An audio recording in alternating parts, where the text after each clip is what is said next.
പ്രിയമുള്ളവരെ, വിശുദ്ധ ബൈബിൾ ഉൽപ്പത്തി മുതൽ വെളിപാട് വരെ നമുക്കൊന്നിച്ച് ഒരു വട്ടമെങ്കിലും വായിച്ച് ധ്യാനിക്കുക എന്ന ഉദ്ദേശത്തോടു കൂടിയാണ് ഈ പോഡ്കാസ്റ്റ് ചെയ്യുന്നത്. ഈ ബൈബിൾ പാരായണത്തിന് നമ്മൾ ഉപയോഗിക്കുന്നത് POC മലയാളം ബൈബിളാണ്. ഓർക്കുക, നാം വചനം വായിക്കുമ്പോൾ ഈശോ വചനമായി നമ്മോടൊപ്പം ഉണ്ടായിരിക്കും. മുടക്കം കൂടാതെ വചനം വായിക്കുന്നത് ഒരു നിയോഗമായി നമുക്കെടുക്കാം.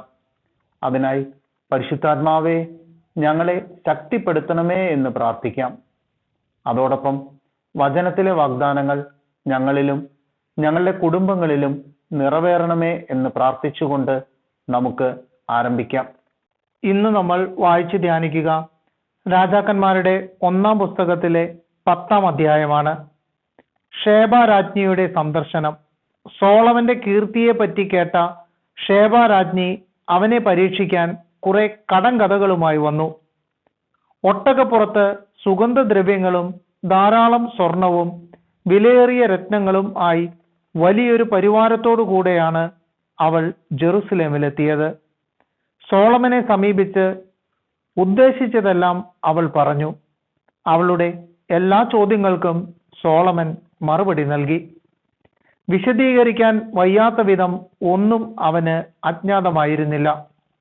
സോളമന്റെ ജ്ഞാനം, അവൻ പണിയിച്ച ഭവനം, മേശയിലെ വിഭവങ്ങൾ, സേവകന്മാർക്കുള്ള പീഠങ്ങൾ, ഭൃത്യന്മാരുടെ പരിചരണം, അവരുടെ വേഷം, പാനപാത്രവാഹകർ, ദേവാലയത്തിൽ അവൻ അർപ്പിച്ച ദഹനബലികൾ എന്നിവ കണ്ടപ്പോൾ ഷേബ രാജ്ഞി അന്ധാളിച്ചു പോയി. അവൾ രാജാവിനോട് പറഞ്ഞു, അങ്ങയെയും അങ്ങയുടെ ജ്ഞാനത്തെയും പറ്റി ഞാൻ എൻ്റെ ദേശത്ത് കേട്ടത് എത്രയോ വാസ്തവം. നേരിൽ കാണുന്നത് വരെ യാതൊന്നും ഞാൻ വിശ്വസിച്ചിരുന്നില്ല.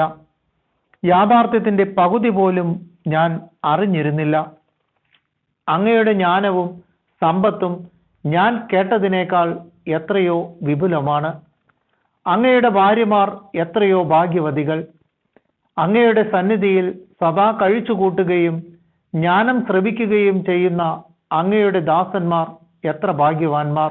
അങ്ങിൽ പ്രസാദിച്ച് ഇസ്രായേലിന്റെ രാജാസനത്തിൽ അങ്ങയെ ഇരുത്തിയ അങ്ങയുടെ ദൈവമായ കർത്താവ് വാഴ്ത്തപ്പെടട്ടെ.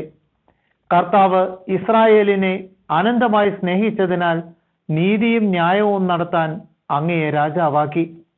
അവൾ രാജാവിന് 120 താലന്ത് സ്വർണവും വളരെയേറെ സുഗന്ധദ്രവ്യങ്ങളും രത്നങ്ങളും കൊടുത്തു.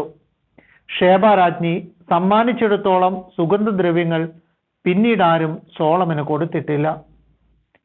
ഓഫീറിൽ നിന്ന് സ്വർണവുമായി വന്ന ഹീരാമിന്റെ കപ്പലുകൾ ധാരാളം രക്തചന്ദനവും രത്നങ്ങളും കൊണ്ടുവന്നു. രാജാവ് ആ ചന്ദനം കൊണ്ട് കർത്താവിന്റെ ആലയത്തിലും കൊട്ടാരത്തിലും തൂണുകളും ഗായകർക്ക് വീണയും തമ്പുരവും ഉണ്ടാക്കി. അത്തരം ചന്ദനം ഇന്നുവരെ ആരും കൊണ്ടുവന്നിട്ടില്ല, കണ്ടിട്ടുമില്ല. രാജാവ് ഷേബ രാജ്ഞിക്ക് സമ്മാനമായി നൽകിയവയ്ക്ക് പുറമെ അവൾ ആഗ്രഹിച്ചതും ചോദിച്ചതുമെല്ലാം നൽകി. അവൾ സേവകരോടൊത്ത് സ്വദേശത്തേക്ക് മടങ്ങി. സോളമന് ഒരു വർഷം ലഭിച്ചിരുന്ന സ്വർണം 666 താലന്താണ്. വ്യാപാരികളിൽ നിന്നുള്ള നികുതിയും ചുങ്കവും വിദേശ രാജാക്കന്മാരും ദേശാധിപതികളും നൽകിയ കപ്പവും വഴി ലഭിച്ചിരുന്ന സ്വർണം വേറെയും. സ്വർണം അടിച്ചു പരത്തി സോളമൻ രാജാവ് 200 വലിയ പരിചകൾ ഉണ്ടാക്കി. ഓരോ പരിചയ്ക്കും 600 ഷെക്കൽ സ്വർണം ചെലവായി. സ്വർണം അടിച്ചു പരത്തി 300 പരിചകൾ കൂടി ഉണ്ടാക്കി. ഓരോന്നിനും 3 മീന സ്വർണം വേണ്ടി വന്നു. രാജാവ് ഇവ ലബനോൻ കാനന മന്ദിരത്തിൽ സൂക്ഷിച്ചു. രാജാവ് വലിയ ഒരു ദന്തസിംഹാസനമുണ്ടാക്കി സ്വർണം പൊതിഞ്ഞു. അതിന് 6 പടികൾ ഉണ്ടായിരുന്നു. പിൻഭാഗത്ത് കാളക്കുട്ടിയുടെ തലയും ഇരുവശത്തും കൈത്താങ്ങികളും അതിനടുത്ത് 2 സിംഹങ്ങളും ഉണ്ടായിരുന്നു. 6 പടികളിൽ ഇരുവശത്തുമായി 12 സിംഹങ്ങളെ നിർമ്മിച്ചു. ഇത്തരമൊരു ശില്പം ഒരു രാജ്യത്തും ഉണ്ടായിരുന്നില്ല. സോളമൻ രാജാവിന്റെ പാനപാത്രങ്ങളെല്ലാം സ്വർണ്ണ നിർമ്മിതമായിരുന്നു. ലബനോൻ കാനന മന്ദിരത്തിലെ എല്ലാ പാത്രങ്ങളും തങ്കം കൊണ്ടുള്ളതും സോളമന്റെ കാലത്ത് വെള്ളി വിലപ്പെട്ടതേ ആയിരുന്നില്ല. അതിനാൽ വെള്ളി കൊണ്ട് ഒന്നും തന്നെ നിർമ്മിച്ചിരുന്നില്ല.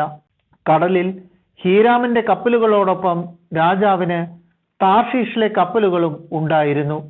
അവ 3 വർഷത്തിലൊരിക്കൽ സ്വർണം, വെള്ളി, ആനക്കൊമ്പ്, കുരങ്ങുകൾ, മയിലുകൾ ഇവ കൊണ്ടുവരിക പതിവായിരുന്നു. ഇങ്ങനെ സോളമൻ രാജാവ് സമ്പത്തിലും ജ്ഞാനത്തിലും ഭൂമിയിലുള്ള സകല രാജാക്കന്മാരെയും പിന്നിലാക്കി. ദൈവം സോളമന് നൽകിയ ജ്ഞാനം ശ്രവിക്കാൻ എല്ലാ ദേശക്കാരും അവന്റെ സാന്നിധ്യം തേടി. ഓരോരുത്തരും ആണ്ടുതോറും വെള്ളിയും സ്വർണവും കൊണ്ടുള്ള ഉരുപ്പിടികൾ, തുണിത്തരങ്ങൾ, മീറ, സുഗന്ധദ്രവ്യങ്ങൾ, കുതിര, കോവർക്കഴുത എന്നിവ ധാരാളം അവന് സമ്മാനിച്ചു. സോളമൻ രഥങ്ങളെയും കുതിരക്കാരെയും ശേഖരിച്ചു.